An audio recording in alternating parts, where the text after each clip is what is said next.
જમ્મુ અને કાશ્મીરના મુલાકાતે જનારા પ્રવાસીઓની મુસાફરી સરળ અને સુખદ બનશે. ટૂંક સમયમાં બનિહાલ કટરા સેક્શન પર ટ્રેન દોડાવવામાં આવશે, જેને કારણે જમ્મુ અને શ્રીનગર વચ્ચે મુસાફરીનો સમય ફક્ત 3 કલાક અને 10 મિનિટનો જ થઈ જશે.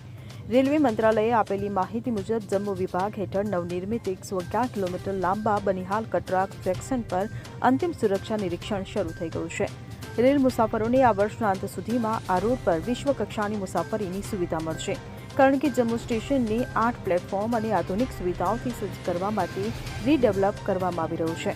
આ ઉપરાંત 8 કોચવાળી જમ્મુ શ્રીનગર વંદે ભારત એક્સપ્રેસ ટૂંક સમયમાં કટરા અને શ્રીનગર વચ્ચે દોડાવવામાં આવશે. ત્યારે રેલવે પ્રધાન અશ્વિની વૈષ્ણવે ટ્રાયલ રનનો વિડીયો શેર કર્યો છે. Bureau report CN24 news. હવે જુઓ દેશ દુનિયાની તમામ ખબરો તમારી આંગળીના ટેરવે. ઉઠાવો મોબાઈલ અને Google Play Store પરથી ડાઉનલોડ કરો અમારી CN24 ન્યૂઝ મોબાઈલ એપ.